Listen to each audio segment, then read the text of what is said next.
تمام یونی والے اور برہان لوگ بھی مری پہنچ چکے تھے اور اس وقت ہوٹل کے روم میں ریسٹ کر رہے تھے اور کچھ من چلے باہر انجوائے کر رہے تھے۔ مکی رباب کی تاڑ میں تھا کہ وہ نظر آئے اور اپنی ڈیل کے بارے میں پوچھے، مگر رباب تو اسے نظر ہی نہیں آ رہی تھی۔ اپنے ہاتھ پہ مکہ مارتے ہوئے روم کی طرف چل دیا۔ رباب اپنے روم سے نکل کر باہر کے نظارے دیکھ رہی تھی کہ اسے اپنے پیچھے کسی کی موجودگی محسوس ہوئی۔ اس نے پیچھے مڑ کر دیکھا تو مکی سرد نظروں سے اسے دیکھ رہا تھا۔ رباب اسے دیکھ کر ڈر گئی اور ساتھ ہی سب کچھ یاد آ گیا۔ اگر کسی کو بتایا یا چالاکی دکھانے کی کوشش کی تو میرے ایک بندے کے پاس کاپی موجود ہے تو ذرا سوچ سمجھ کے فیصلہ کرنا۔ لاؤ گی نا میری محبوبہ کو میرے پاس؟ بے قراری سے اس کی طرف جھکتے ہوئے اس سے پوچھا۔ رباب تو اتنا ڈری ہوئی تھی کہ اس کے حلق سے آواز تک نہیں نکل رہی تھی۔ بولو۔ میکی کے اڑانے پر رباب حواس باختہ سی ہو گئی اور کانپتے لہجے میں جواب دیا، ہاں ہاں لاؤں گی ضرور لاؤں گی میں وہ اینی کو۔ میکی اس کی بات سن کر خوش ہو گیا اور مسرور سا اسے ہاتھ سے بائے کہتے ہوئے وہاں سے چلا گیا۔ نہیں یار میں بالکل ٹھیک ہوں، میں تو بس یہ خوبصورت نظارے دیکھ رہی تھی اور تم نے مجھے ڈسٹرب کر دیا۔ ہٹو جانے دو، مجھے ٹھنڈ لگ رہی ہے، جا کر کافی پیوں میں۔ رباب اسے اپنے اندر مطمئن کر کے وہاں سے چلی گئی، مگر پیچھے برہان اس کی پشت کو تکتا سوچ رہا تھا کہ کچھ نہ کچھ تو ضرور ہوا ہے۔ سالار کافی دیر سے عین کا انتظار کر رہا تھا مگر وہ تھی کہ آ ہی نہیں رہی تھی۔ بالآخر جھنجھلا کر وہ اسے لانے اٹھ کھڑا ہوا۔ وہ روم میں جب انٹر ہوا تو نور سامنے گلاس وال کی طرف منہ کیے ہوئے نہ جانے کیا کر رہی تھی۔ کسی سالار کے آنے کا بھی نہیں پتہ چلا۔ سالار اس کے قریب گیا تو اسے کچھ عجیب سی آواز آئی اور نور شاید کچھ کر رہی تھی مگر کیا؟ سالار نے اسے اپنی طرف متوجہ کیا۔ عین سالار کی اچانک آواز سن کر نور پہلے تو سٹل ہو گئی، پھر آہستہ سے اس کی طرف رخ موڑا۔ جی؟ ڈرتے ڈرتے اس نے سالار سے بولا۔ سالار پہلے تو اس کے عجیب انداز پہ چونکا، پھر وہم سمجھ کر انداز کر دیا۔ تم یہاں کیا کر رہی تھی؟ میں کب سے تمہارا انتظار کر رہا تھا باہر کھانے کی ٹیبل پر، مگر تم نہ جانے یہاں کون سی کھچڑی پکا رہی تھی۔ اینڈ تمہارے پاس دو آپشن ہیں، ایک یہ کہ میری فیمس ڈش آرام سے ساری فنش کرو یا پھر میرا نکاح کی رات تم سے کیا ہوا وعدہ بھول جاؤ۔ Choice is yours now. نور اس کے چہرے کو تعصب سے دیکھ رہی تھی جو اسے کھائی اور کنواں آپشن میں دے کر یہ کہہ رہا ہے کہ اپنی مرضی کی جگہ چوز کر کے کود جاؤ۔ اتنا اچھا نام کیوں رکھ لیا ہے بھلا؟ یہ بھی کوئی نام ہوا؟ ڈیڈ وائلڈ میٹ؟ ہاں ہو اللہ جی، کہیں مرا ہوا کتا تو نہیں؟ شکل بھی ویسی ہی خوفناک سی۔ نور نے بھی شکر ادا کیا اور جلدی سے اٹھ کر روم میں چلی گئی کہ مبادا کہیں وہ اب کچھ اور ڈیڈ ویڈ نہ کھلا دے۔ میں کسی انسان جگہ پہ بنے گھر میں اینی کا بے چینی سے انتظار کر رہا تھا۔ آج وہ بہت خوش تھا کہ اس کی محبت اینی اس کے پاس آ رہی ہے اور وہ اسے ہمیشہ کے لیے اپنے پاس رکھ لے گا اور کبھی نہیں جانے دے گا۔ اب آپ بھی جاؤ نا بیبی، اور کتنی دیر لگاؤ گی؟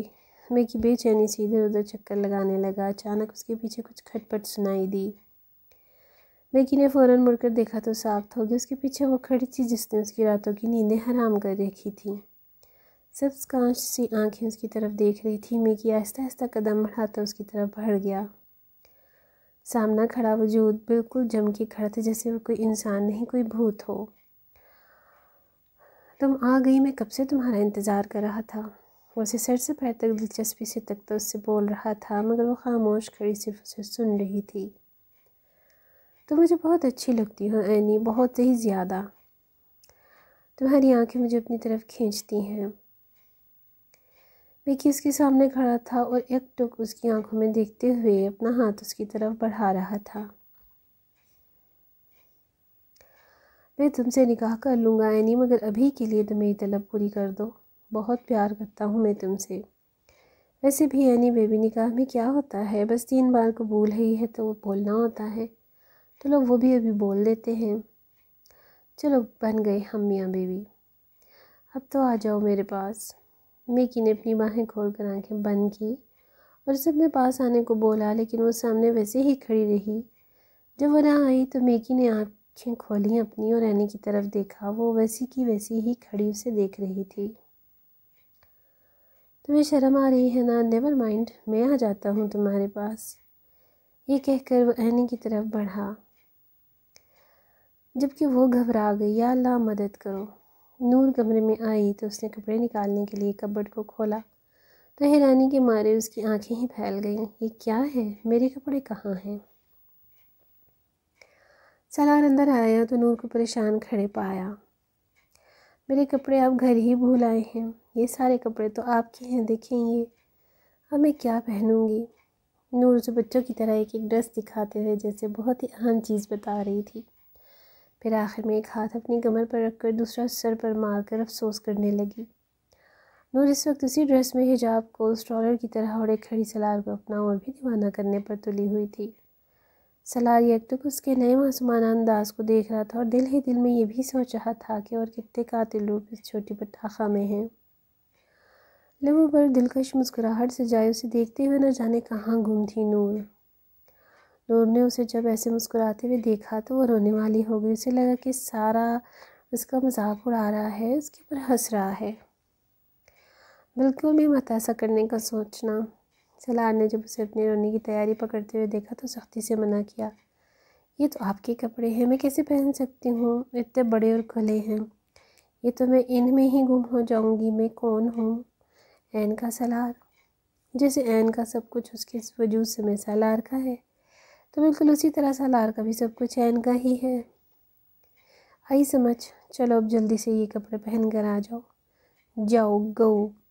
سالار نے اس کی طرف جھکتے ہوئے بوجھل گمبھیر لہجے میں اسے سمجھایا اور پھر بحث ختم کرتے ہوئے اس کے ہاتھ میں ایک ڈریس تھمایا اور واش روم کی طرف دھکیل دیا۔ نور حیرت کا مجسمہ بنی واش روم میں کھڑی خود کو آئینے میں دیکھتی تو کبھی ڈریس کو۔ نور جو خود کو انکمفرٹیبل فیل کر رہی تھی، سالار کی اس طرح سے ری ایکشن پر اور زیادہ کنفیوز ہو گئی تھی۔ نور نے سالار کا سفید رنگ کا ہائی نیک پہن رکھا تھا۔ نور اپنے ہی خیالوں میں گم تھی چونکہ تب جب سالار نے پیچھے سے اس کے گرد حصار باندھا، نور ایک دم ہڑبڑا گئی اور اسی ہڑبڑاہٹ کے چکر میں آگے ہونے کی بجائے بے ساختہ ہی پیچھے ہوئی۔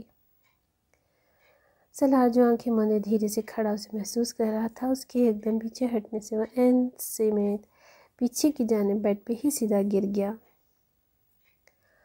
نور نے جھجکتے ہوئے اٹھنے کی کوشش کی مگر ناکامی کا منہ دیکھنا پڑا۔ جتنا اٹھنے کی کوشش کرتی اتنا ہی وہ زور سے گرتی اور سالار اس کے لرزتے وجود کی شدت کو محسوس بھی کر رہا تھا، مگر اس کی بہلاہٹ اسے زیادہ مزہ دے رہی تھی کہ اس کی ہنسی چھوٹ گئی۔ اتنا دم تم میں نہیں ہے جو سالار شجاعت کا مضبوط حصار توڑ سکو۔ سالار کی گرم سانسیں اسے اپنی گردن پر محسوس ہو رہی تھیں جس سے وہ اور زیادہ گھبراہٹ میں مبتلا تھی۔ یہ کیا بکری کی طرح میں لگائی ہوئی ہے تم نے؟ اور سالار اس کی بوکھلاہٹ کو انجوائے کرتے ہوئے اسے اور بھی تنگ کر رہا تھا۔ مجھے نیند آ رہی ہے اور مجھے سونا ہے، نور نے مری ہوئی آواز میں منمناتے ہوئے اس سے کہا۔ سالار نے اسے اور تنگ کرنا تھا مگر پھر اس پہ ترس آ گیا اور اسے اپنے آثار سے آزاد کرتے ہوئے کہا، چلو لگتا ہے تم نے بھنگ پی لی ہے اور اس کا نشہ تم پہ حاوی ہو چکا ہے۔ نہ جانے میرا نشہ کب تم پہ حاوی ہوگا؟ سالار نے اٹھتے ہوئے بیچارگی سے کہا، مگر نور تو اپنی جان چھوٹنے پہ شکر کرتی ہوئی بلینکٹ سر تک اوڑھتے ہوئے فٹ سے آنکھیں بند کر لیں۔ سالار جانتا تھا کہ اس نے اس کی بات نہیں سنی۔ پھر کچھ دیر اسے دیکھنے کے بعد جب اسے لگا کہ وہ سو چکی ہے تو اسے سر پہ بوسہ دے کر اٹھا اور وائٹ کوٹ پہن کر کمرے سے باہر نکل گیا۔